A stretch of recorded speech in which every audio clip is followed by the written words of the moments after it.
Hi, I'm Dr. Elsie Cook. Welcome to my YouTube channel, On Mission with Elsie. Today I share with you the fourth C in knowing the will of God, circumstances. God often speaks to us through the circumstances in our lives, and those circumstances often come in the form of doors. God would sometimes shut the door before us to dissuade us from pursuing a wrong path, or sometimes He would open the door for us to point us in the right direction.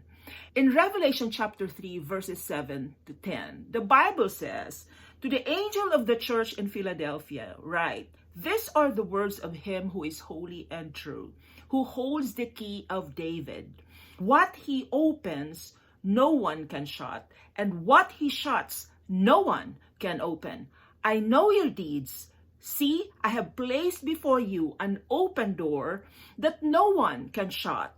I know that you have little strength, yet you have kept my word and have not denied my name.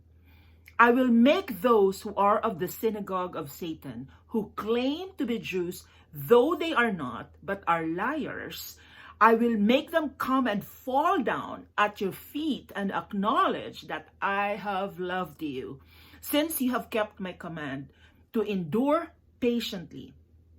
I will also keep you from the hour of trial that is going to come on the whole world to test the inhabitants of the earth." The promise of God opening the door or shutting the door before us to direct us in His will comes to those who are faithful to Him. The church in Philadelphia are known for their faithfulness. They were faithful to God. They continued to obey Him. The Bible says that even when they felt weak, they obeyed Him. They followed Him. They were faithful. And because of that, God said, I'm going to direct you. I'm going to open a door before you that nobody can shut. When we are walking in obedience to God, we can trust that the circumstances in our lives are ways that He directs us. I have a lot of experience with God directing me through circumstances. For example, in 2009, I moved to the United States. I moved here at the time of my Sabbath. So after the sabbatical, I asked God, Lord, what do you want me to do? And the Lord led me to a seminary in California. The Lord opened that door for me and I got hired.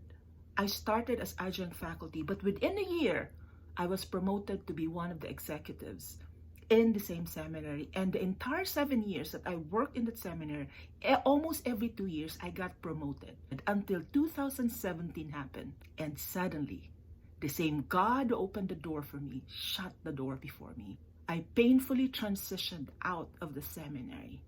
But in the midst of the pain and the hurt, I faithfully served the Lord.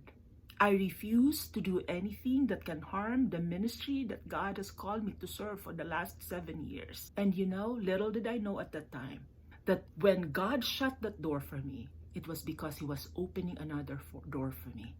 And that door is the door of me teaching at Liberty University.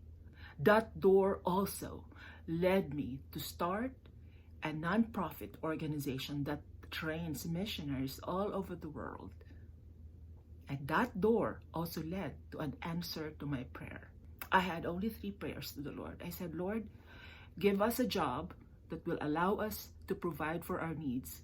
2, give us a home church where my husband and I can serve you faithfully. And number 3, give us a house.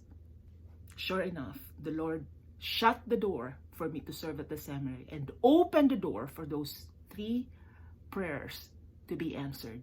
Today, I work at Liberty University as an adjunct faculty in the School of Business. Todd and I also are part of a church where we both teach Sunday school twice a month. And finally, we are house owners. This house that we live in is a gift to us. We didn't pay for it. I'm reminded of a song from Joseph the Dreamer. And a portion of the song says this: when God closes a door, He opens a window so I can see.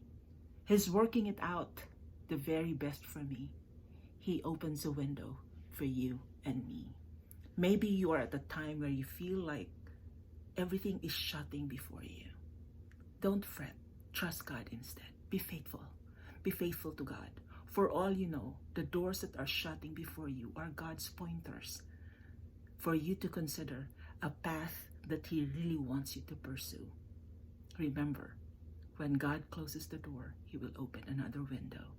And I pray that God will open your eyes so that you may see that window. God bless you.